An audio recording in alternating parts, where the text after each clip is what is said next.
Hello and thank you for joining us for today's video. We just wanted to remind you that we have our website up and running again. On the website, you can suggest cases for us to cover on Criminally Listed, plus our other channel, Paranormally Listed, and our podcast, Into the Killing. Just go to criminallylisted.com and then click on the suggested case page. In today's video, we'll be looking at cases with bizarre and eye-catching mugshots. Many of the people in the video acted brash and did not consider the consequences of their actions. I think it's safe to say they would have benefited from some therapy where they could have talked things out. Speaking of therapy, we want to tell you that this video is sponsored by BetterHelp. Let's be honest, life isn't always easy. When I was fresh out of college, I felt like everyone was trying to tell me what to do. I know they just wanted the best for me, but it always made me feel anxious because I was trying to make everyone else happy. Also, by doing what they wanted, I wasn't really doing what I wanted, and that made me miserable. So I started talking to a therapist, and I got my life back on track. Today, I have a whole set of different problems, like I'm a workaholic who can't turn off my mind enough to sleep through the night. Honestly, I have dreams about writing about murders. That's why I'm so thankful for BetterHelp. That's better, H-E-L-P. If you think you might be feeling depressed, stressed, anxious, or overwhelmed, BetterHelp is here to help you. They have licensed therapists who are trained to listen and help you. They have a network of over 20,000 therapists, so they have a massive range of experts. You can even find specialized therapists that aren't available in your area. To get started, just fill out a questionnaire that will assess your specific needs, and then within 48 hours, you'll be matched with a therapist. Then you can schedule video and phone sessions, plus exchange unlimited emails and messages. Plus, everything you share is completely confidential.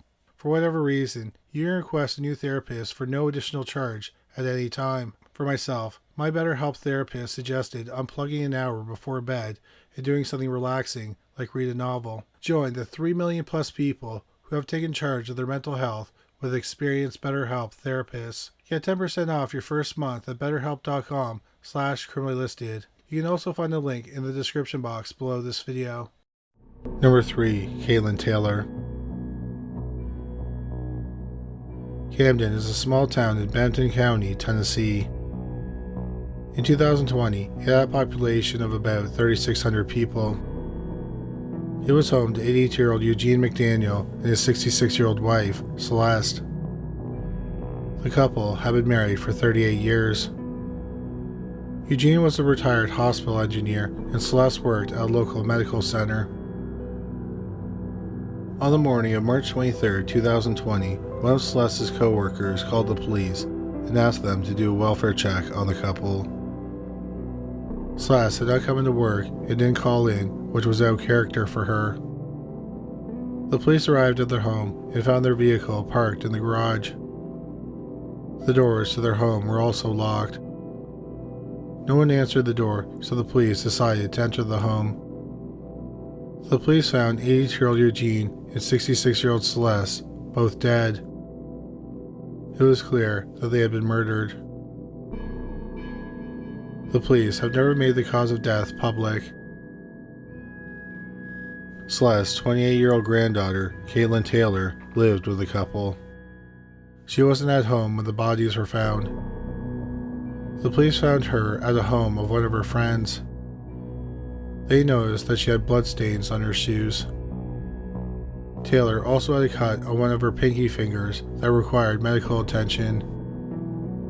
In her purse, the police found a shirt with bloodstains.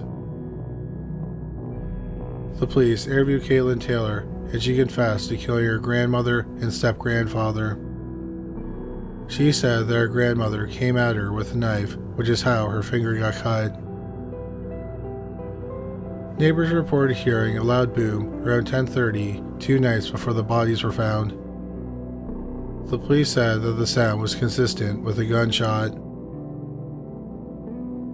After confessing to the 2 murders, Taylor was taken for a mugshot. She posed and smiled, which caught many people off guard, considering she had just admitted to killing 2 of her family members. After her mugshot was made public, several people who knew Taylor wrote on Facebook that she was mentally ill. Initially, Taylor was charged with 2 counts of second-degree murder. But when presenting their case to the grand jury, the district attorney upgraded the charges to 2 counts of first-degree murder.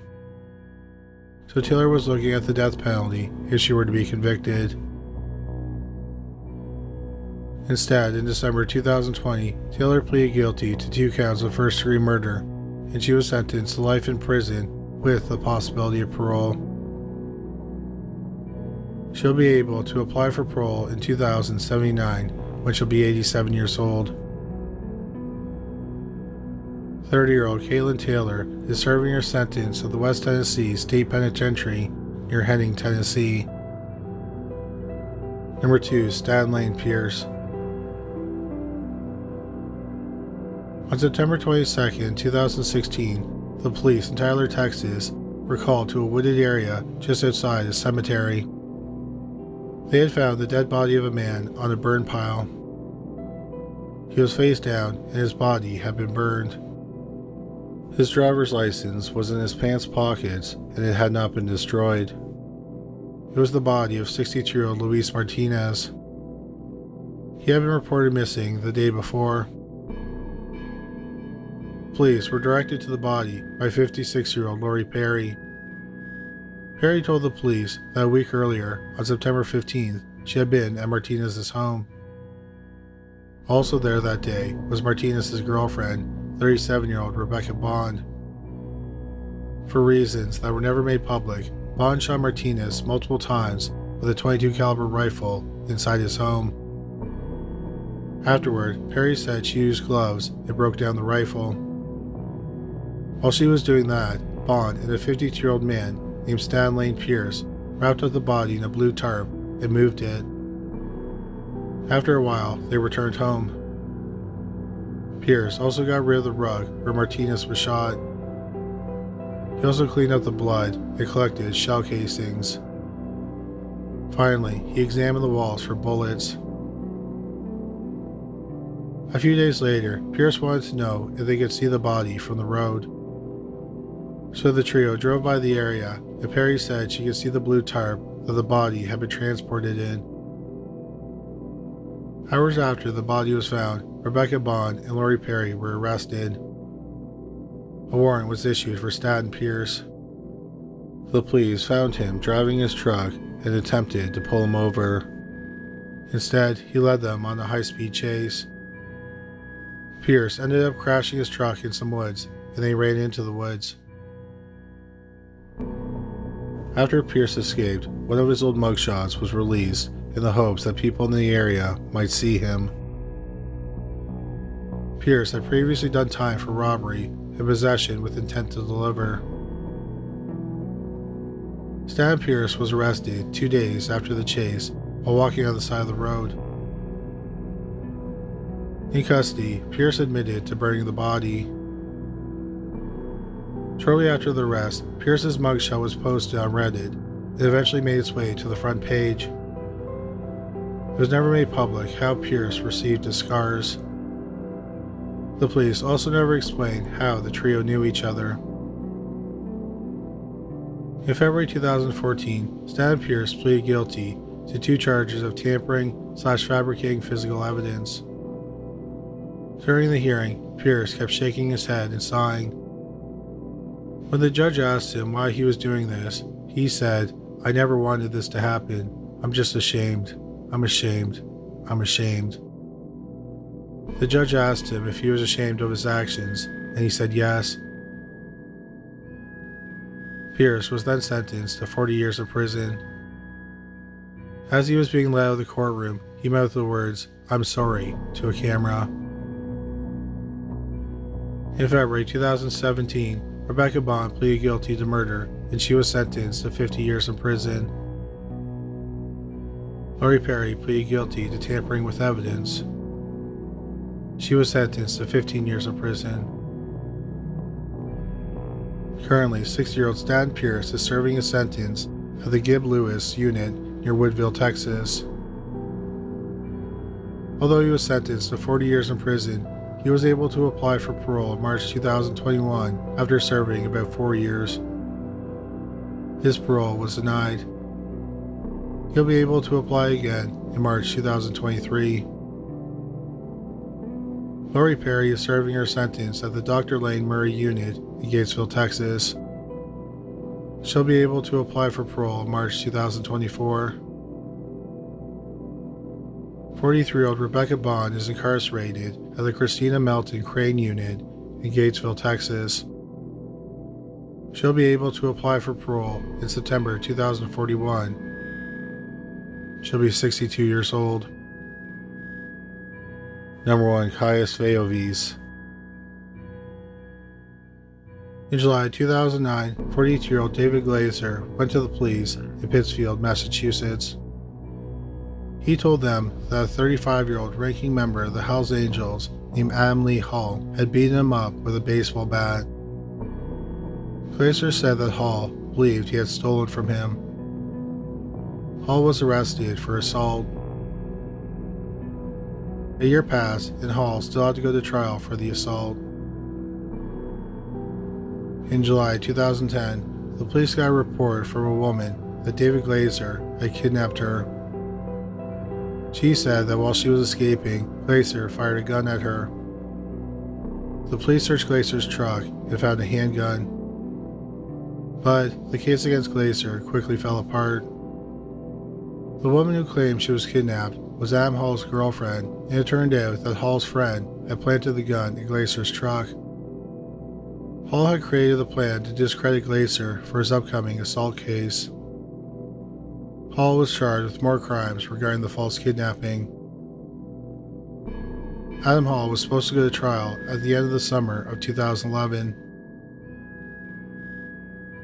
On the night of August 27, 2011, 44-year-old David Glazer was at his apartment with two of his friends, 58-year-old Edward Frampton and 47-year-old Robert Chadwell. Late that night, one of their neighbors heard a commotion and some shouting. Then the three men were gone and never heard from again. Nearly 2 weeks later, on September 9, 2011, a man named David Casey went to the police. He told them he knew where the remains of the three men were because he had helped bury them.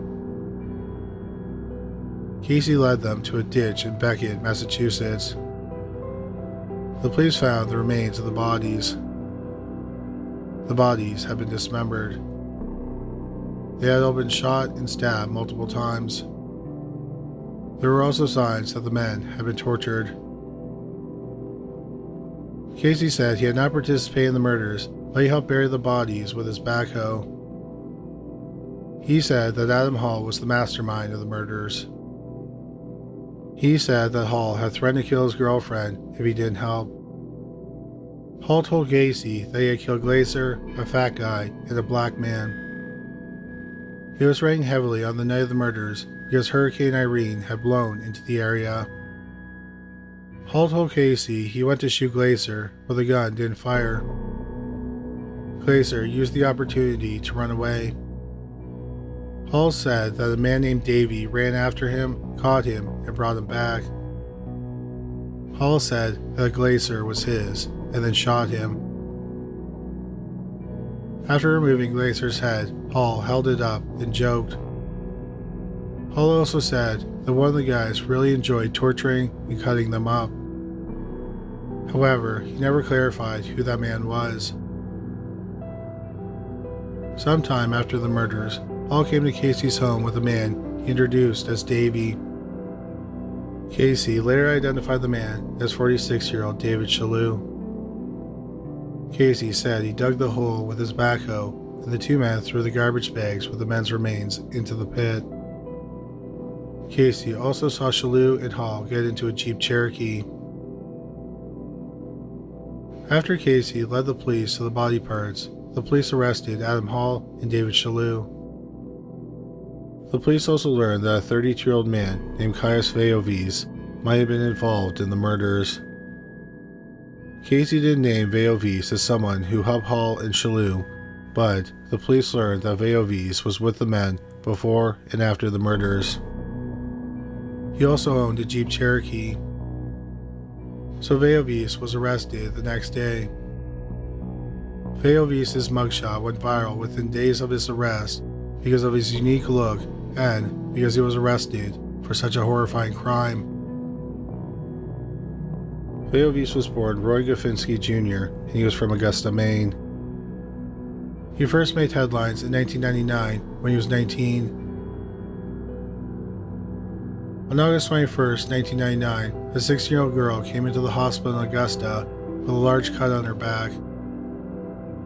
It was 7 inches long, and it took 32 stitches to close it. She had an unusual story about how she got the cut. She said that Gafinski and his 17-year-old girlfriend had convinced her to return to their motel room. Gafinski cut her on the back with a razor blade, then he and his girlfriend licked and drank her blood as they kissed. Gafinski and his girlfriend were arrested for aggravated assault. During his trial, Gafinski said that he was a Satan worshiper and a vampire. He liked to drink his blood and the blood of other people. Gafinski was convicted of aggravated assault. He was sentenced to 7 years in prison with an additional 3 years suspended. In 2006, while out on parole, Gafinski got into trouble again. He and another man were doing cocaine in a motel room in New Bedford, Massachusetts, and 2 exotic dancers were with them. The women called the police because they said that Gafinski and the other man wouldn't let them leave the motel room. Gafinski and the other man were charged with kidnapping and drug possession. The charges against Gafinski were dropped. He was sent back to prison for violating his parole. In 2008, Roy Gafinski changed his name to Caius Veiovis. The Washington Post said the reason he chose the name isn't known, but they said there is a vampire character named Caius in the Twilight series. Veiovis is a Roman god, and according to Encyclopedia Britannica, not much is known about him. It's thought that he is possibly a god of the underworld. It's also unknown when Veiovis got his subdermal implants, nose spike, and face tattoos. One of the tattoos is the number 666 in the middle of his forehead.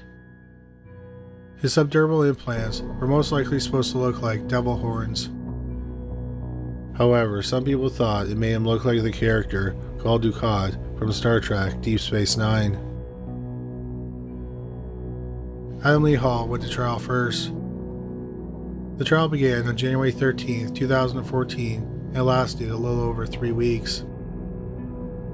There was very little physical evidence in the case. The murder weapons and the dissection tools were never found, and no blood, DNA, or fingerprints connected the men to the murders. David Casey was the star witness against Hall. Also, other people testified that they saw Hall and the other men the morning after the murders. They were wet and muddy, like they had spent the night out in the storm. Hall also had motive to kill David Glaser. Glaser was going to testify against him in his criminal trial that was supposed to happen a few weeks after the murders. Edward Frampton and Robert Chadwell just happened to be at the wrong place at the wrong time. The jury deliberated for 16 hours over 4 days. Adam Lee Hall was found guilty on all charges. He was sentenced to 3 consecutive life sentences without the chance of parole. Next to go to trial was David Shalhoub. His trial opened on April 22, 2014. The prosecution used the same witnesses and evidence that convicted Hall. Several people who shared a jail cell with Shalhoub testified. They said that Shalhoub had talked about the murders. They said that the victims were brutally tortured and that the killers joked while dismembering the bodies. Shalhoub's trial lasted 2.5 weeks. The jury deliberated for 30 hours over 5 days. He was found guilty on all charges and sentenced to 3 life sentences. Caius Veiovis went to trial in September 2014. The case against him was a bit more complicated than the other 2 men.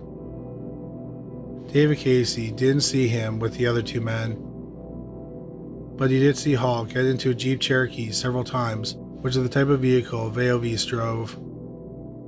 Several people also saw Veiovis with the men in the hours before the murders. People also saw him with the men the morning after the murders and the days afterward. Plus, Veiovis' girlfriend could not contact him during the hours when the murders were being committed. One witness who testified was a Home Depot employee. He said that Veiovis, their friend, came into the store about a week before the murders. Veiovis asked where the saws were. The man then watched as Veiovis picked up a hatchet and pretended to hack at something.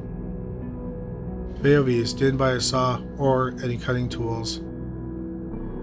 Instead, he bought a wrench set. The Home Depot employee said he remembered Veiovis because of his unique appearance. The prosecution contended that Veiovis was examining potential items for dismemberment on that day. In Veiovis' apartment, the police found anatomical drawings from medical textbooks that included images of human dissections and amputation of body parts. Veiovis' trial lasted for 2.5 weeks. The jury deliberated for 37 hours over 6 days. They found 34-year-old Caius Veiovis guilty on all charges. After the verdict was read aloud, Veiovis yelled at the jury, "I'll see you in hell. Remember that. Every one of you. I'll see you all in hell." Veiovis was then sentenced to 3 life terms in prison. 45-year-old Emily Hall is serving his sentence at the Sussex Correctional Institution in Georgetown, Delaware. 55-year-old David Shalhoub is incarcerated at the New Jersey State Prison in Trenton, New Jersey. 42-year-old Caius Veiovis is serving his sentence at the North Central Correctional Institution in Gardner, Massachusetts. Veiovis maintains his innocence and he has appealed several times. But so far, all his appeals have been denied and he has not been granted a new trial. All 3 men are serving life without parole, so unless something drastic happens, they will most likely die in prison. Thank you so much for watching today's video. Please don't forget to check out our new channel, Paranormally Listed. There's a link on the screen now, and there's a link in the description box below this video. Well, that's all for today. Thanks again for watching.